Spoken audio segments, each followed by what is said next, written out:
because he has been shining a light on so much of my past, so much of stuff that I haven't worked through, that it's been a real eye-opener, which has been pretty cool. My wife, I'm married 10 years, same thing. You know, I like to say, or not like to say, but being a spouse, right? It's like, no, it's like it's her, right? It's like, no, she does this, and she would probably be with her friends saying, I do this and I do this. And what we've learned over the years is that, like, I'm just triggering something within her that she hasn't resolved yet, and vice versa. Which is really hard to admit and accept, because it's so much easier and it's so much less responsibility to blame. You know, like, if I could just blame my wife, I don't have to look at myself. If I could just blame my son for his behavior, I'm good. Like, I'm doing everything I need to do, and I almost keep myself in the clear.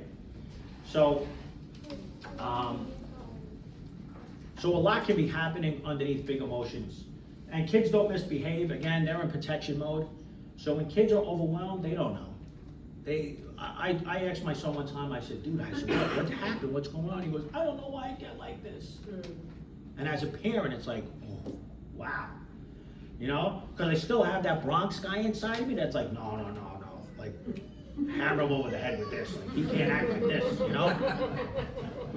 But then he says something like that while he's emotional, and it's like, it hit me in the heart, and I'm like, oh, thank God I didn't go down that road, you know? Because I know what's called an exile, right? An exile is a childhood wound that we have, we store it in our body, it never gets processed, and we have parts of us that come in so that we never feel that pain again. And I'll talk more about parts in a little while. It's, you gotta keep an open mind to it, because it's a little like, what is this guy talking about? When I started this, it was like, what do you mean I have different parts of me? It's just me. I never realized that my defensive part that I have with my wife is just a part of me. And that part came up in childhood. You know, when my dad criticized, when my dad attacked and blamed me, as a kid, you're powerless. So I developed a part that was like, I'm not gonna feel ashamed of myself again. I'm not gonna feel attacked or blamed again. Now, I'm not doing this consciously, it just happens within me. So that defensive part became a big part of my personality. So when my wife said, listen, can I talk to you about the dishes? My protective part, that defensive part, is right up on the scene. And he's like, oh, here we go. He's not saying, what can I do to help? What does she need from me? She's not attacking me. But instantly, I'm in survival mode, because that's where my body is. My body is in that moment from when I was 7, 8 years old, being criticized, being shamed. And I don't want to go back there. And so my wife and my son can trigger these very deep things that are within me that I have no idea about. Now, working with somebody, you can dive into this stuff, and the work I do in Yorktown is inner child and parts work, and that's where a lot of this stuff comes up. And it's like, wow, I never knew I was carrying this much pain inside of me. I actually thought that, like, my childhood was kind of okay. I didn't think it was that bad. Or maybe it was that bad, and I've heard people talk about how rough their childhood was, and they talk about it very matter-of-factly. Like, it's just something that happened, something I went through, this is how it was, I'm over it now. Not realizing how much grief they still have stored and how much anger that they never processed. And I say all this because it's important as parents, because all of this stuff is in our system and playing out in those moments when our child is overwhelmed. Just like when my wife just wants to state something, I can go right into survival mode. When my kid is overwhelmed, he triggers me right back into that.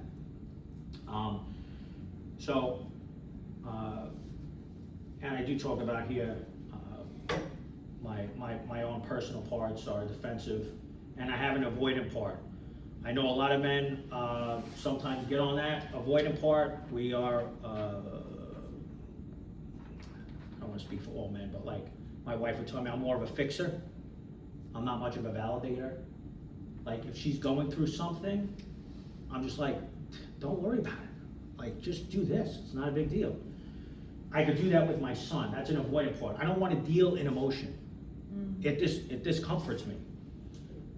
So what I'm gonna do is, I have a part of me that comes up that's like, let's just avoid the chaos. Let's not step into anybody's emotions here. Just listen to me, because I'm super logical. I'm gonna give everybody an answer, follow that answer, and we're all good. We don't have to do none of this emotional work. The problem is that's not being human. My wife doesn't appreciate that, and neither does my son, because he's little and he don't get that.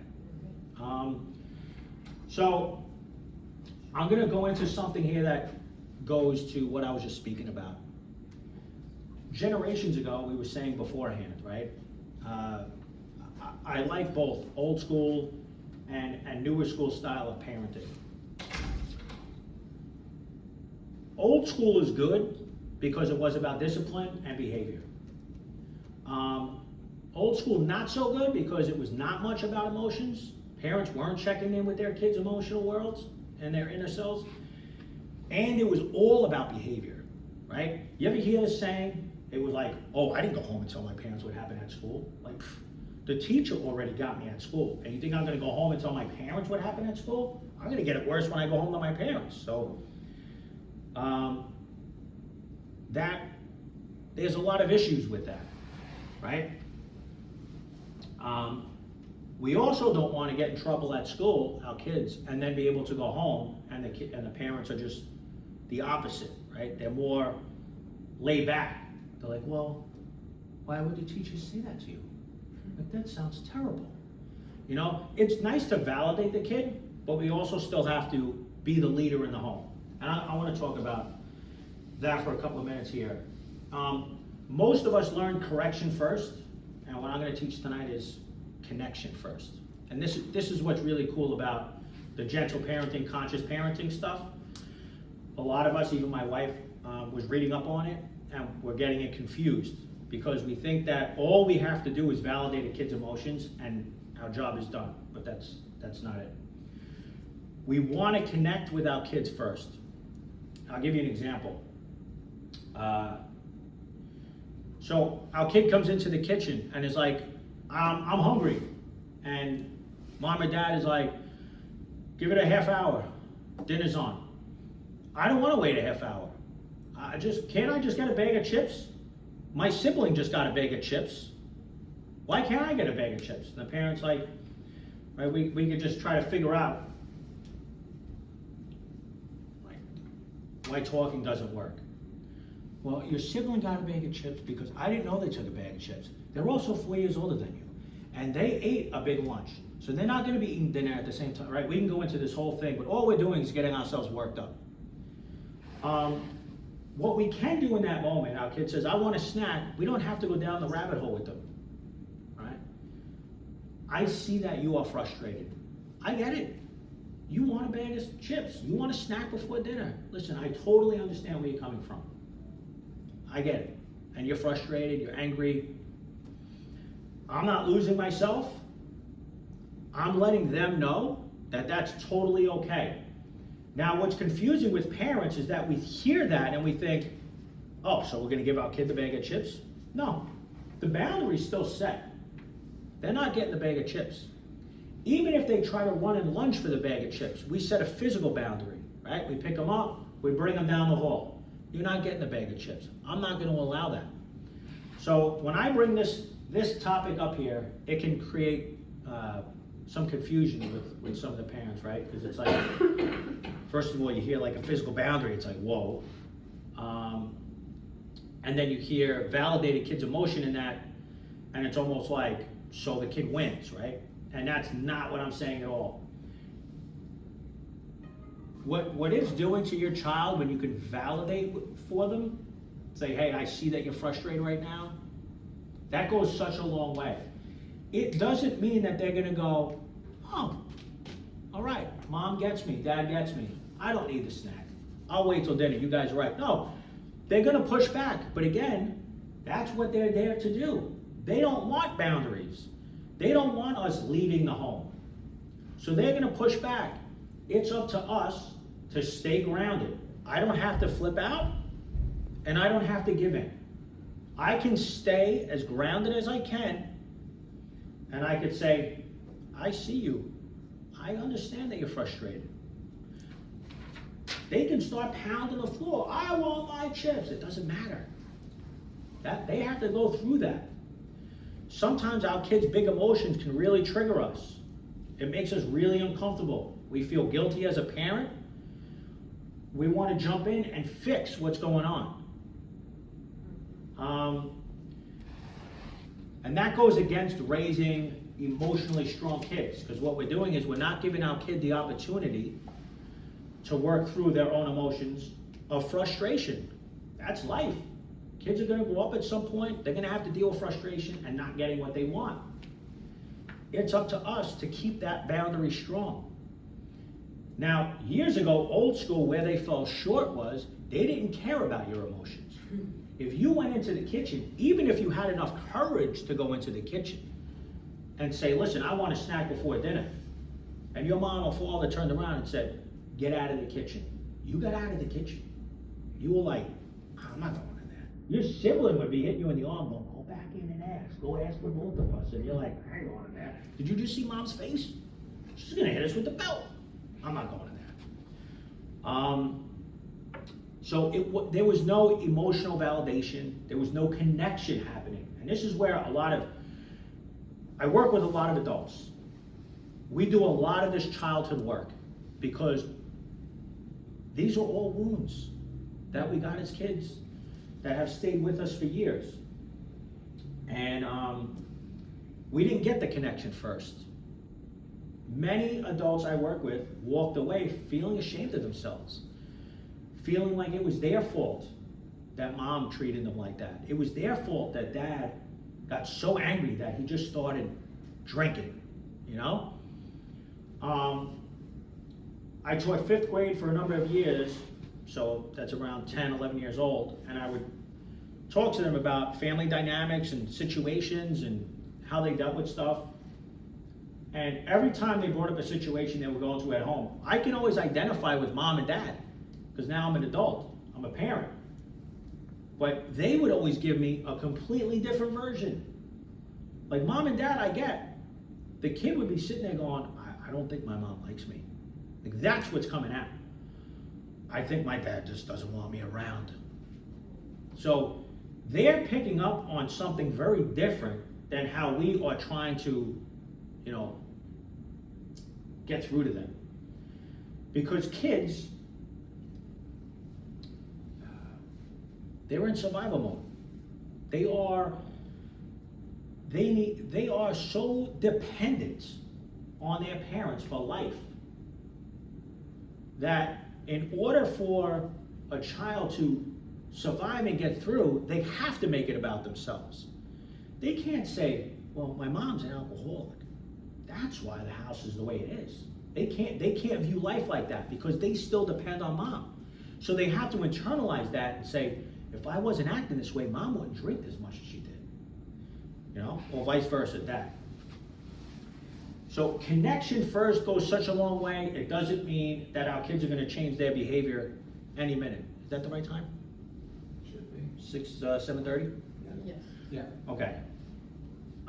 That's the other thing. So let's not put expectations on our child so that they are going to stop when we try to practice this at home. What I want you guys to remember is when you try to practice this at home, they're going to push back. Stay in your lane. They're allowed to get upset. Now, I want to talk about behavior because that's the next thing. This is a little more old school here. A lot of times what I hear from adults is with kids, they're not getting consequences. There's no discipline. So, let's say you have a kid who is temper tantruming. They're having a really hard time. They're overwhelmed. They're flooded. And the way they get it out is by smacking around their sibling, right? They hit, they kick, they punch, they bite. Okay, again, physical boundary. So why am I saying physical boundary? Remove the child from the room, okay? Because it's safety first. As a parent, you're doing your job when you get a kid out of that situation that's hitting, biting, punching, kicking. Bring him into a room that you know is safe enough, and you stay in the storm with them.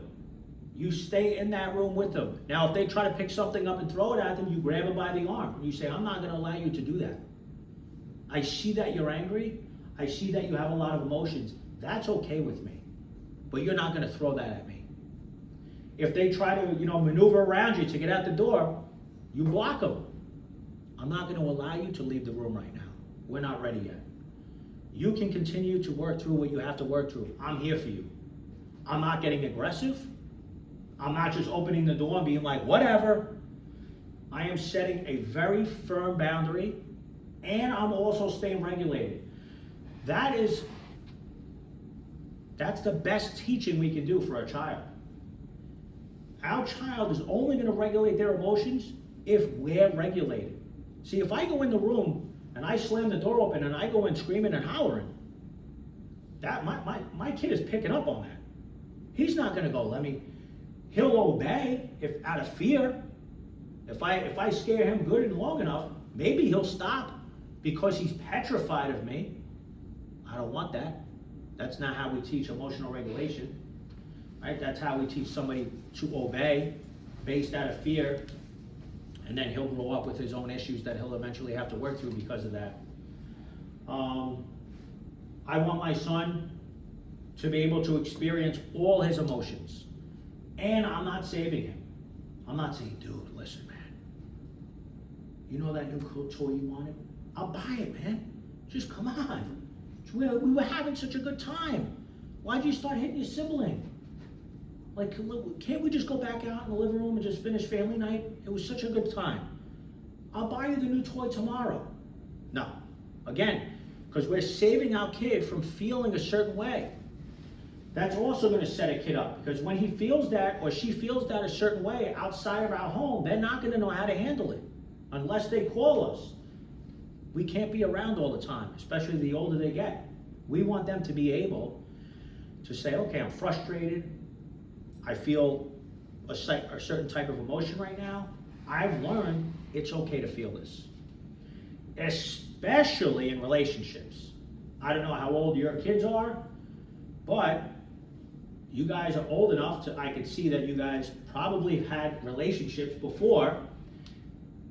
This is a huge area of where our childhood stuff plays out. The more intimate our relationship is, the more triggered we're going to be. Because we learned a lot of our protective system, right? A lot of our protective parts in a very intimate environment, such as family. So the more intimate our relationships are with a husband, wife, boyfriend, girlfriend, this stuff is really going to shine a light and be like, I'm here. This is real. Now again, we can fall into the trap of blaming the other person. And I'm not saying the other person doesn't have work to do. I'll never say that, right? But there is a lot more that we can do on our end that we can look at. And I say that because I just think there's a lot of power and strength in that. I was one to give up my power and strength because I blamed all the time. And I found myself to be helpless at times and to just feel like powerless, and it's not a great feeling. So we don't have to feel like that, and we have a lot more power and strength than we realize in here. One of the things we just have to make sure that we are looking at and working through is how much blame we're putting out onto other people. And that's going to go a long way. So one big one to take away from tonight is connect with our children before we correct their behavior. Remember, underneath some scary behavior, underneath them acting out, is just a whole world for them that they have no idea about. They don't know how to process it. They don't know what's going on with them. They're looking at you, and they're like, you show me how to work through this anger, this sadness, and help me out. That'll go a long way. So connection first. It's a slow process. So this is not a short-term fix, but it's for the long-term gain, right? Connection regulates a nervous system. So over time, your child is going to pick up on you staying like this, and they're going to really feed off of it. So correction without connection, we don't want to go down that road. It just creates defensiveness. Always go into, I'll give you a tough example. Let's say your child is acting out, they're having a temper tantrum because you're in the store buying a new jacket for an older sibling. Now in your mind, the kid needs a new jacket, they're due for a jacket, they're going to a new middle school or high school, they want a new jacket. The younger one is jealous. This ain't fair. I want a new jacket. Buy me a new jacket. They get a new jacket. How come I can't get a new jacket? So now they're going to create this whole scene. So we connect first, right? Listen, I get it. I see that you're frustrated. I see you're upset because you're seeing your older sibling get a new jacket. I mean, think about it. Even as adults, we can reflect on this stuff, right? We see somebody in our family or a neighbor get something newer, nicer, something we want, and we're like, oh man, how come I want that? How come they got it? I want that. So we have it too. So our kid can be creating a scene, but remember, just try to connect with them first before we focus on the behavior. The behavior is just the surface level stuff. I see you're frustrated. I see you're upset. The kid's crying. He's angry. I hate you, mommy, right? Again, kids aren't being disrespectful. They're not. They don't know what they're talking about. They're just trying to calm themselves by doing things to us that just seem disrespectful. It's not disrespectful. Now, there's a number of ways that we can handle it, right? Because a parent, right, would have a good question and say, well, then what am I supposed to do? Just validate their emotions, and then they're just still screaming in the store, and I feel like everybody's looking at me now? Or they're jacking my system up so bad, I'm going to be like, I'll buy you a new jacket tomorrow. Like, let's just get through the shopping experience. I'll get you your jacket. Just come on. No. The boundary sticks. We can validate them being upset. They're sad. They feel like life is unfair. That's life. They're going to eventually have to learn that. Now, if they're really having a hard time as a parent, we can also set a boundary. We can remove them from the store. Now, sometimes as parents, we don't want to do stuff because we're like, well, it took me 20 minutes to drive here, and then how am I going to come back after work? And so we try to force our way through a situation when we know we're going to snap. We know it. We can feel the volcano erupting. This is where we have to catch it early and say, listen, for everyone's sake right now, we got to leave the store. And maybe you bring the older sibling back the next day. Maybe the other parent brings the sibling back to get the jacket. There are ways that we can maintain these boundaries and stay regulated. That's the key. So on the back of what I discussed earlier is a 60-second reset. So these are 5 things that you guys can start doing tonight. All right, the first one is take 2 feet back. So step 2 feet back. Why do I say step 2 feet back? Because we're adults, right? Think about somebody coming at you who's 3 times the size of you, right? You can be intimidated, scared, worried. What's going on here? So that's how our kids can feel if we are activated and we stand too close to them, right? They can pick up and get nervous. So we just want to make sure we're creating some space, but we're not leaving the room. We're still saying, hey, I'm here with you. All right. Kids read body language, okay? So check your facial expression, all right? Make sure that you aren't giving the me mug to your kid because they're going to pick up on it right away. Body language, right? So if you take 2 steps back, you don't stand there like, go ahead, right? Go ahead, go ahead, talk to me. Kids are picking up on that. All right, we're taking 2 steps back. We are dropping our shoulders down. We're just trying to release and trying to really feel in the moment, right? Again, we are focused on ourselves in this situation. So that's key. The next is breathe, all right? As your shoulders are dropping, you gotta breathe. 4 seconds in, 4 seconds out. While you're breathing, you are now trying to, again, check in with your system, co-regulate. This is what children need from us. They don't need punishment and they don't need us abandoning them. They need us to co-regulate with them. So our kid's nervous system is going to adapt to our nervous system, right? I can't tell you how many kids that come into my office and their parents say, can you help them out? They have it, I see it, they have anxiety. And I say, sure, can you have the kid wait in the other room? And then I talk to the parents about which one has anxiety. Now, I'm not here to debate how much of this is genetic. I do a lot of addiction work. We can go back and forth at another time. Believe it or not, we adapt and learn a lot from our parents and our home environment, even grandparents, aunts, uncles, whoever we are surrounded by. So we have to practice co-regulation with our kids, and we're going to show them what regulation looks like. We are the ones who model it. So our kid yells back at us, right? My kid, and my dad is old school, big Bronx guy, right? So my son got disrespectful with me. And my dad is over here going, oh bro, you got a hand clap right there, right? I know where he's coming from. I can respect that. I still have that old part of me too that wants to, right? But I've done some work where I'm like, okay, he's not disrespecting me. He's 6 years old, 7, 8 years old. He's shot. His nervous system is fried right now. He's just trying to get the garbage out from inside of him. He's emotionally all over the place. What I gotta do is, I just gotta connect with him. Dude, I get it, man. I see that you're angry. It's totally okay with you. You can be angry around me all day, bud. All day you can act like that. I love you.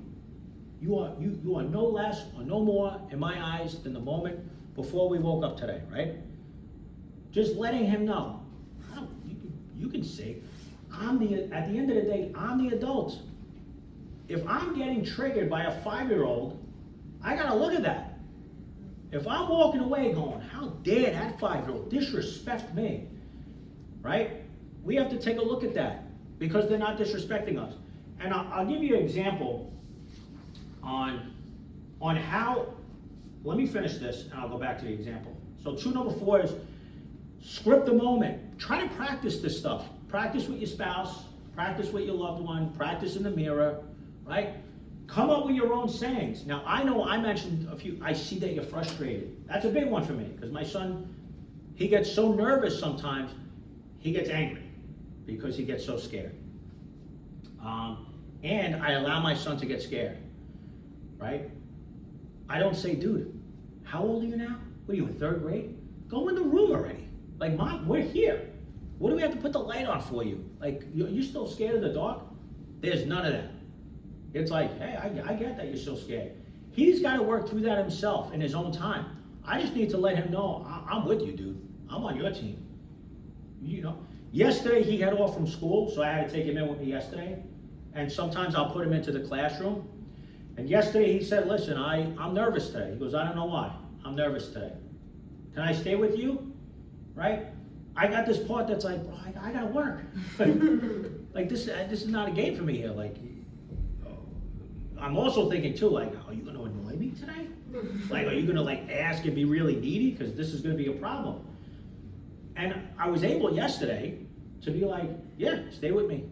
He stood with me all day. He never got to a place where he was like, all right, I wanna go. I teach phys ed. He went out into the gym with some of the classes. He played games because he likes that. But he stood in the office with me for the most part. And when we were driving home, we had such a heart-to-heart. Because I bring my son into the office with me. I do work with him on this stuff as well. And he was telling me, he goes, yeah, I don't know, my shy part was there today. And I said, yeah. I said, that's okay, your shy part was there. I said, he was like, yeah. I said, so was it better that you hung with me? He was like, so much better. So there's no shaming. I'm not belittling him. I'm not making him feel like he's, being a burden on dad. I had to do my own stuff, right? I had to manage my workload and make sure he was, doing his thing and eating lunch and all that stuff. Tool number 5. So anyway, go through those. So I see how hard this is. I get why you're upset. It feels unfair, and we still have to leave. The boundary can still be set. Leadership language, I talk about as adults, we are the leaders in the home. So be firm and calm, believe it or not. That's possible, right? You can do both. I won't let you hit. That's not happening. That's dangerous. Obviously, people don't like that. That ain't happening. So if they try to hit, you catch their arm, right? You do it in the most gentle way possible. Now, if you have guilt over doing that, if that makes you feel uncomfortable, remind yourself that you are being a parent and a leader in the home, that this is what the situation is calling for, all right? Now, I'm not saying throw a kid in the room and leave him there. I said this before. You go in the room with the kid and you stay in that storm with them, and you let them ride that storm out. And you validate whatever comes up. I see you're angry. I see you're upset. Totally okay. No, I'm not going to let you throw that at me. That's not happening, right? You're letting them, you're making stuff. I'm not going to let you do that. They'll pick up on that. They might not stop right away, but they'll pick up on it. So let me take some pressure off you before we end up here or finish. Repair work. This is huge in parenting because I fall short in parenting, just like so many other parents. I'm not perfect. My kid can be having meltdowns or temper tantrums. He can be in his own mood, and I can fall short, right? I can slam a door. I can, I got my dad right here, and I just relive that with him. I'm trying to, set him straight. And then afterwards, I usually have that feeling of like, that's a little much for a little kid. So repair work is big. We go back to the kid. I was talking about with Jimmy earlier. I go back to my son and I said, listen, what happened before? I said, that's on dad. I got angry. I yelled. That was probably very scary for you. I'm working on that. Next situation, I'm going to handle it differently. But that's not on you. Now, I'm not saying, if he still acted out in a certain way, I'm not saying his behavior was okay, if something needs to be looked at there. What I'm saying is I'm taking ownership. Now, I tell adults to do this, and you can do this in your own time. It can be a little triggering, so just be careful when you're doing this. If too much emotion is coming up for you, just slow down, all right? Repair work. Think of this. If your parents called you one day, if your parents are alive, even if they're not alive, if you could just imagine your parents calling you and saying, listen, what you went through as a kid sometimes, that wasn't on you. What you had to deal with sometimes with me and your mom or me and your dad, that's on us. We were the adults. We were the ones who should have been taking care of ourselves for you. And instead, what happened was you had to deal with our pain. And we dumped all of our hurt and our pain onto you. Now imagine a kid hearing that. Imagine an adult hearing that. I mean, the power behind that being like, whew, right? Some adults might get angry, right? Because it might piss them off. Some might get so emotional where it might move them to tears. Now imagine a parent doing that and not defending. And not saying, well, the reason why I did that is because, you and your sisters drove me freaking nuts. No, they just owned how they showed up and where they fell short and if they emotionally neglected you because they didn't know enough. And instead of just going down the whole like, well, mom's overwhelmed and we're dealing with this and financial pressures, they just actually just validated your childhood experiences. Good and not so good. That's what we can do with our kids now at a very young age. We don't have to let them become 30, 40, 50 years old to make that phone call. We do that now with them.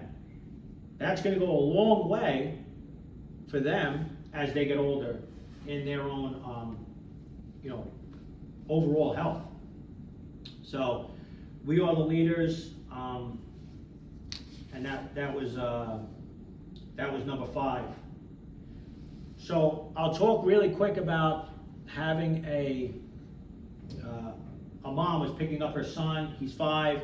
He doesn't want to go to the classroom by himself. He's scared. So mom says right away, she's like, look at all the other kids. Like all the other kindergartners going to the class. Come on, you've done it before, right? So right away I'm like, oh no, right? Comparing a kid to another kid, right? That's tough. So the kid doesn't slow down. He starts crying even more. Mom. So now he's grabbing her by please, don't leave. So she says, come on, be a good boy for mommy right now. Oof, right? Just, see, the message that is getting received is, me acting like this is not being good. So I gotta stop acting like this. Me showing my anger is clearly upsetting mom. I need to do something with this anger.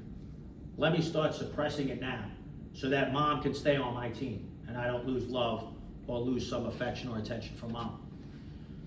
And the kid doesn't slow down. He gets more into his tantrum as she says, come on, be a good boy, right? Because now I can only imagine how much shame this kid is internalizing in that moment. Just this, I'm a bad kid, something's wrong with me, right? Mom doubles down and says, now I'm going home and I'm canceling your play date for later. And the kid just loses it, right? Now, I don't know what mom has going on. I have no idea. Mom can be completely stressed out. I am not judging mom. I get it. Mom is trying to figure a way out to get to work, to do what she's got to do, and get the son into the classroom.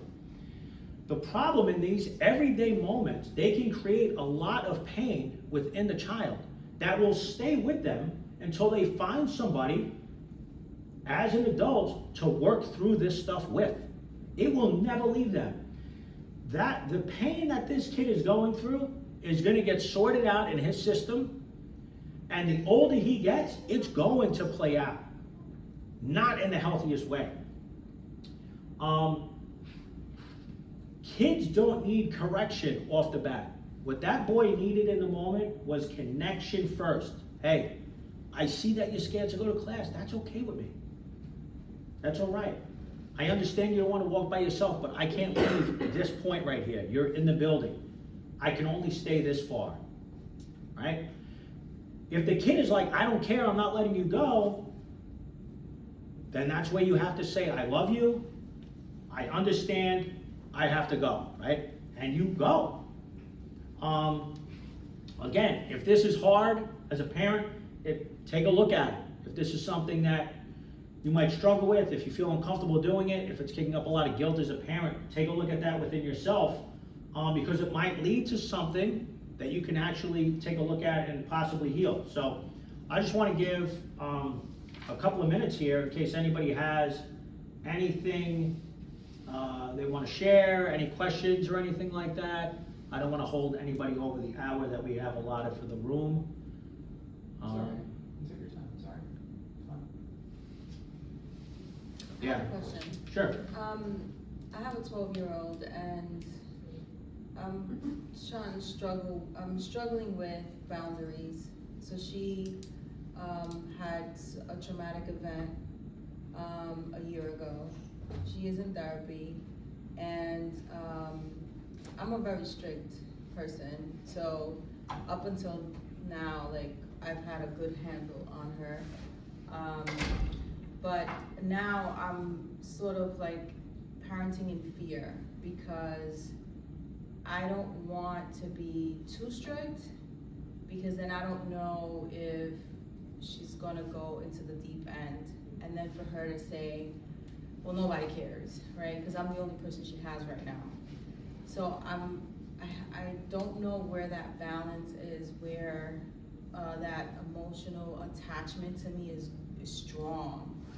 And I have 2 other kids, 26 and 22, from the Bronx. So, we were raised really tough. She was raised in Westchester, she was born in Westchester, so total different kid already. But I'm more mature now, right? I've had experience. So I kind of had the, gentle parenting, even though inside of me that's not what I want to do, but I kind of learned, right? And it was a struggle, but now I don't know where that balance is. And if I go and I leave somewhere, I make sure that she's good, that she's having fun. The minute that ends, she's texting me, I don't know why I'm feeling this way, this, that, and I get like, because I know that she's going through a trauma. So it's been a year, and I don't know where that balance is. Like I feel horrible leaving her in those emotions when I know that it's not coming from a place of anything but the trauma. Yeah, so,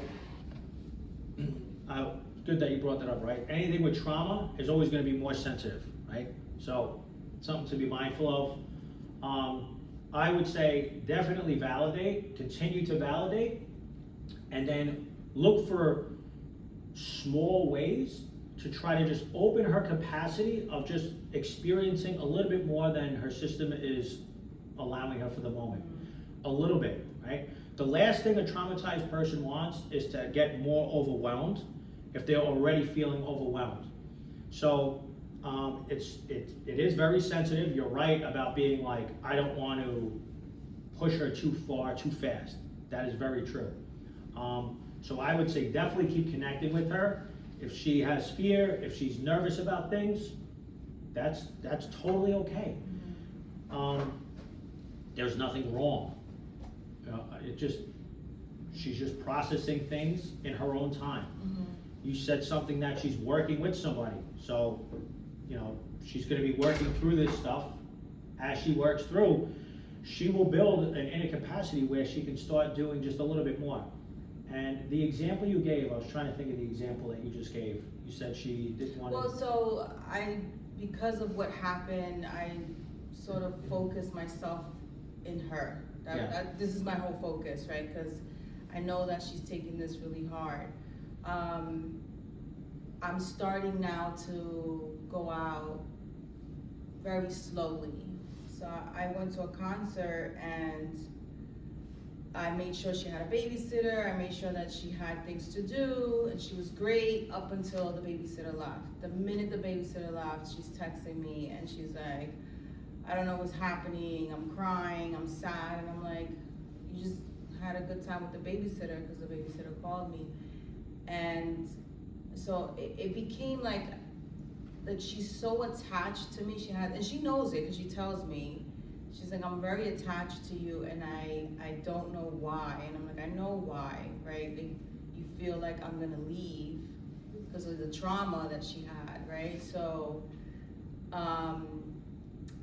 but she looks for me for that safety. Yeah. I'm her safety, and I don't want that because it's taxing on me, one. And two, I'm not always available. I do make myself available, that's another thing. She texts me and I'm like right there. What do you need?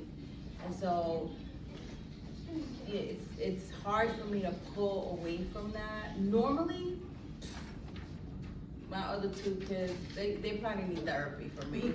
Because, but with her, it's just different. I don't know how to balance it. Yeah, but you bring up a real life example. That's it's true. Not there's a lot of people going through similar experiences where we're trying to balance this whole like connecting and making sure that we are validating their emotional world, because I was going to say before. Let's say you come home from a long day and you notice that I don't know, the laundry's piled up, the garbage is full, the dishes are in the sink, and you just get dysregulated, right? Like, but nobody could do anything in this freaking house. Nobody. Like, you literally all waited for me to walk in the door so I could see the mess that we're living in. I don't do enough in this house. Now, imagine you had a spouse that went, whoa, oh, hey, enough, right? You think that would make you feel a little bit calmer? No, right? We do that with kids though. Our kids are overwhelmed. They're just acting out and we're like, that's it. I've had it with this attitude. Get to your room. Now imagine your spouse actually said, whoa, everything all right? Wow, you seem really angry. What's going on? Are you stressed out? Anything bothering you? How do you think your nervous system reacts to that? Way more seen, right? Like somebody wants to hear me. Somebody wants to see me and understand. See, we're not looking at the behavior. We're looking at the emotions underneath the behavior. So if our spouse can change that whole, the whole night, a whole week, a whole month can be changed by just the spouse saying, hey, wow, you're really angry right now. Are you okay? What's going on? Are you stressed? Let me know. Can I help? Right? Same thing with a kid. A kid acts out. Instead of us thinking like, they're bad, what's wrong with my kid? Why are they acting like this? Are they disrespectful? Are they going to act like this in school with other kids? It's like something's going on underneath that. Let me check in with them. Let me. What's happening? What's going on? Right? If they threw a remote control across the room, okay, we could talk about that, but not in the moment. Right? We talk about that later when they're calm. When everybody's system is now regulated, now we go back and say, listen, you're allowed to get angry and upset, and I'll be here for you. But you can't throw a remote control across the room. You can't do that. Okay, you could hurt somebody, you could break something. I know you didn't want to do that. You just didn't know how to work through it. What can we do next time? Right? Bring your kids involved. They'll say, I don't know, maybe bring me into another room so I don't get tempted to throw the remote. They'll say stuff like that, right? They'll actually try to help you out. So yeah, and you can be like, okay, thanks for sharing. Now I know. I don't want to buy another remote. We're on our fourth one. Same thing. What I'm doing here with this emotional regulation can be applied everywhere, and I'm sure you guys can see this by now. At your job, with your supervisors, with your spouses, family members. Now again, we also need people to be working with us. So it's not only us, right? If I went to my wife and I was looking for her to help co-regulate, right? Or to meet me where I'm at, and she was like, dude, go handle that yourself. What do you come to me for, right? That would be tough for me. Because I'd be like, I thought we're on the same team, aren't we? Like, aren't we here for each other? Or vice versa, right? It's a big difference if I go to somebody. So that's why emotional safety has to be key. There's got to be a trust there. I'm not going to